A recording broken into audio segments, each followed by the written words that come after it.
build this really tall building out of junk today on Attention Span Labs.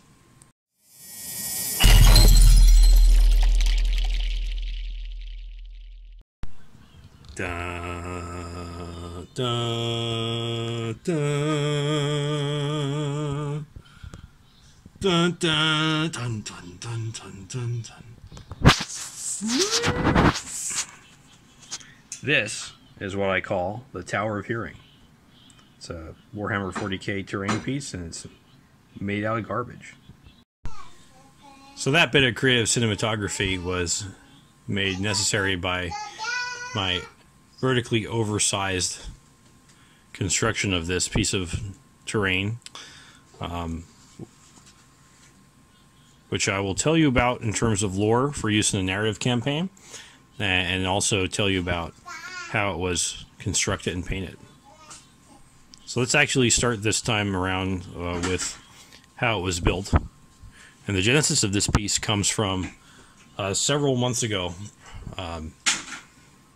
probably 8 to 10 months ago by this point, 8 months ago we'll say, at my workplace. I was helping myself to a lot of styrofoam packaging from some of the giant TVs that my workplace uses for monitors. And a coworker asked if, knowing that I make things like this, asked if I wanted some scrap styrofoam he had, and I said of course. And he brought me, let me move these Imperial Guard soldiers out of the way. He brought me these three pieces, this piece, and the centerpiece. And you know, originally I thought I was going to cut them up and everything, but a couple features of them made me stop and say, hey, these are actually pretty cool as is. And one of them are these lines that are built here that add a bit of visual interest on both sides of the two tower structures. And then the main structure itself is, I don't know if it was originally intended to be completely rectangular, but it's actually slightly sloped. So it has, without having to require too much carving, sanding or other manipulation, it actually looked okay when I stuck it together like that. And I played around with it a bit at work. Yeah, I do other things at work, by the way. But I was interested. You can hear Shell laughing there, but Shell's going to help me talk about how it was painted and some color choices. But I decided to set out at work that day how this might look. And I came home. I like this configuration. Hope I'm not bumping the camera. I like this configuration. I stuck it together with toothpicks and hot glue. I then took another piece of scrap styrofoam, made the raised platform, carved out the steps with a hot wire foam cutter. I made these, I don't even know what you'd call them. It's not a cornice. But we're going to move these aside so you can get a better view.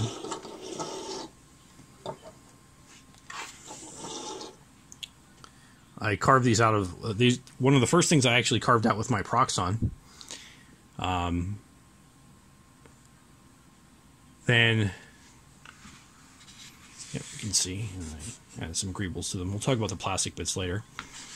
The dome was added much later on, which it's was originally a ball of styrofoam, which I cut with a Proxxon, and then when I glued it together, there was like this ugly hot glue residue. So I took the Proxxon and cut a rim of styrofoam. Used a pencil to give the impression of that it was made out of blocks. Put it around both sides. We were talking about how you could probably have also done that with clay. Yes, could have done it with clay. Actually, was originally going to do it with clay, but I think I could not find my clay at the time.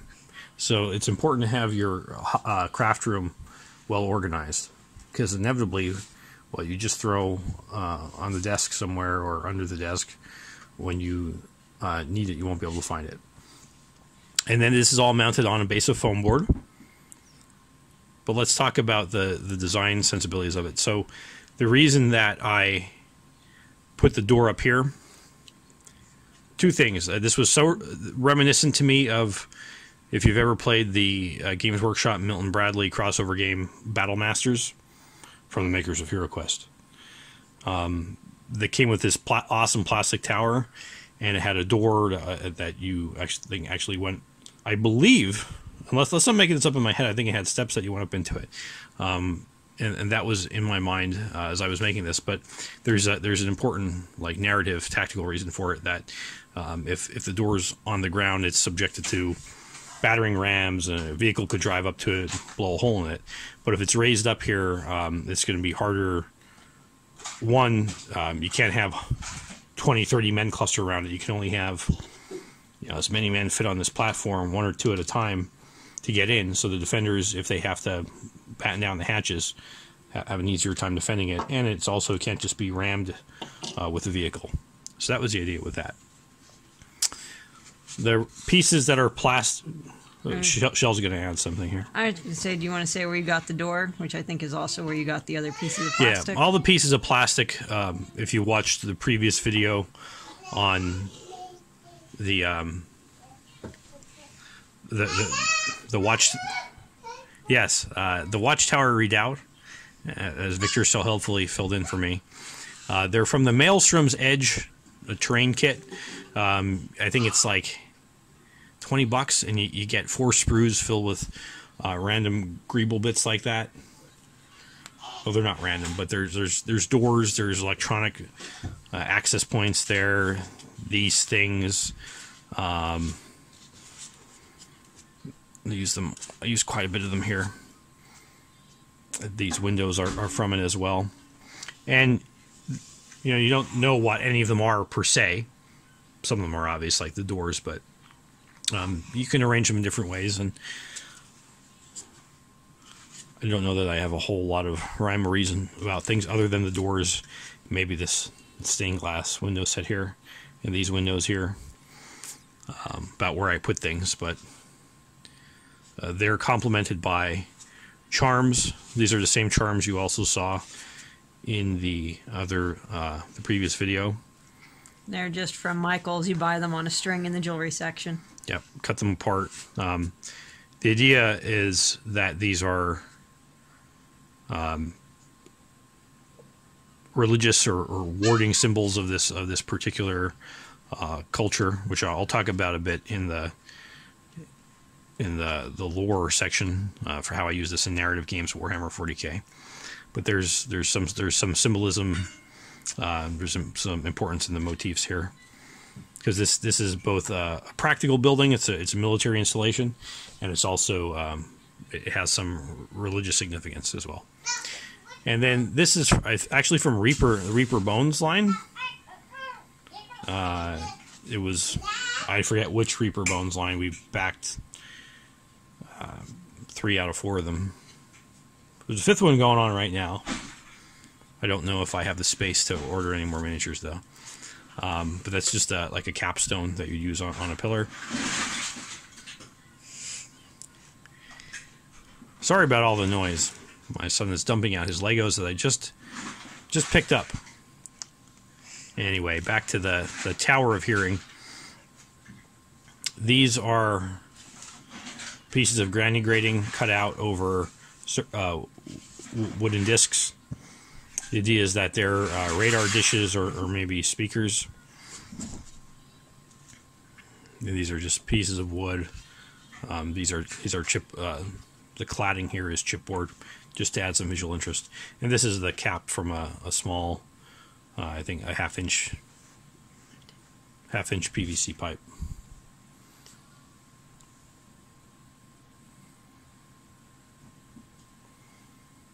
And that just adds some visual interest to the ground. I don't have any particular purpose of what any of this is. Now, let's talk about the top, which of course you can see only part of because this is so damn big. It doesn't fit on the camera. These are, you know what they are. They're antennas from an old Wi-Fi router.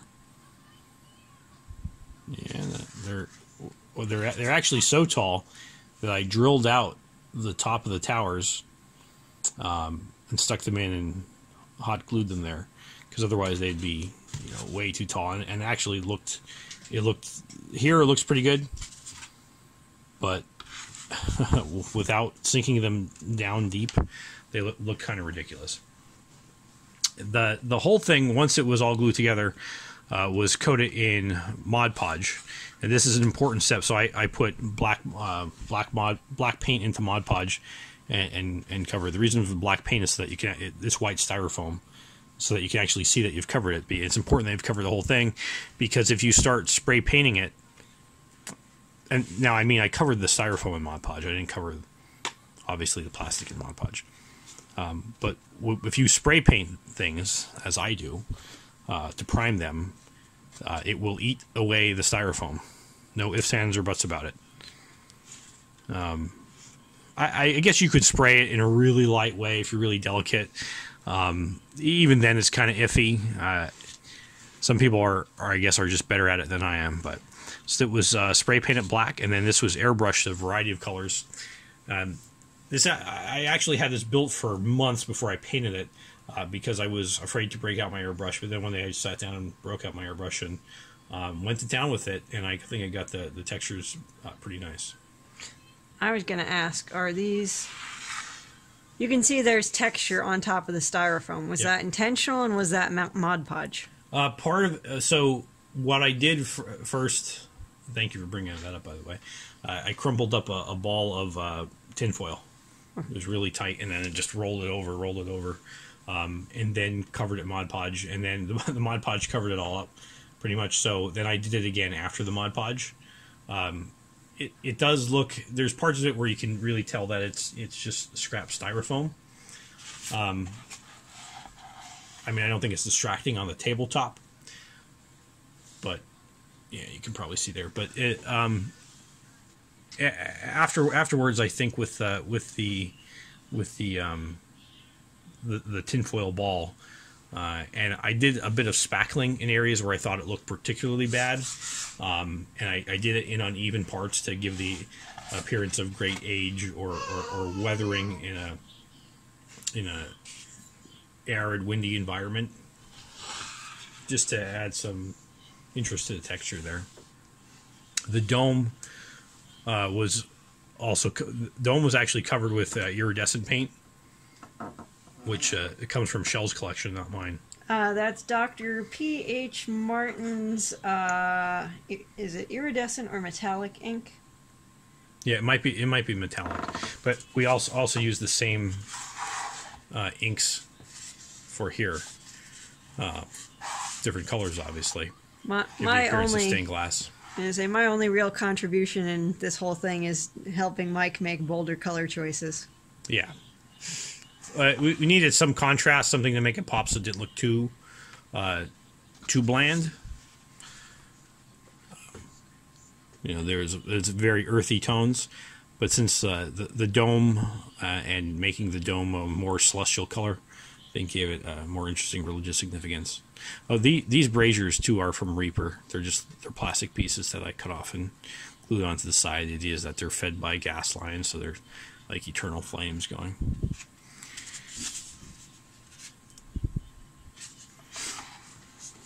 All right. It's the Tower of Hearing. Now we're going to talk a bit about the lore of the piece and how to use it in a narrative game. A Tower of Hearing is a fortified communications bunker or listening post erected by the military forces of the Triarchy, a Terran rump empire formed from the remnants of 3 Space Marine chapters isolated by warp storms. The name is a humorous juxtaposition with the Tower of Silence, the towering corpse repositories of these chapters, who each practice excarnation or sky burial of their dead. Towers of Hearing are erected on sparsely patrolled military frontiers where other forms of surveillance and patrol are impracticable or impossible. They are not built according to standardized plans, and they come in a wide range of sizes, though there is a definite aesthetic sensibility that they hold in common, with their lines, decorations, and warding inscriptions resembling those found on the hermitages of the Manganite Rite of the Imperial Cult. So that's a bit of lore I built for my own Warhammer 40k setting, which has taken historical events in a bit of a different direction. If you're interested in that, let me know in the comments and I'll do a video on it. But I was reading at the time about the Zoroastrian towers of silence and the Zoroastrian religion. Fire is sacred and the ground is sacred, so you can't burn the dead and you can't bury them. What you do is you put them on these big towers, and you let the birds eat them. Probably sounds a little weird, but I thought that was kind of a neat variation of cultus for the some of these Space Marine legions I was working on that had a more sky-oriented theme. These were the Sky Sabers and the Thunder Chiefs. And so by way of the Tower of Silence, I got to think about the Tower of Hearing, because I knew I wanted to make this a listening post. So you could think of this as a communications relay, terrestrial communications relay, or maybe so it has these large antennas for long-range radio transmissions. It could be radar dishes, or they could be speakers to broadcast propaganda, something like that. Or they could be listening devices to spy on frontier areas that are not held by the army, to see what's going on there. They could also be astropathic ducts on a planet side in Warhammer 40k lore. So there's probably some psychotrons or things like that inside. And they also act as chapels. As I mentioned, these charms are like warding inscriptions. They're bits of religious iconography. I mean, they're not really in real life. Let's see if you can zoom in on that a bit. But they look interesting, and they could represent something. And it's to protect the building against malign forces. Maybe they actually have a real function against warp influence to improve communication patterns and signal strength. So that's about it for today. Somewhat short video on how to make a listing post communication tower out of junk. If you like this video, please give it a thumbs up and subscribe. And let us know in the comments what you think, if you have ideas for other videos. And if you'd like to support us, you can see 2 of our books on the side. We have 6 published novels and short story collections set in our heroic adventure universe of the Ascension Epoch. So if you like the kind of stuff that we do here, check them out. And you can buy them on Amazon, Barnes & Noble, and other fine retailers, and help support the channel. Until then, next time, this is Mike and Shell signing off.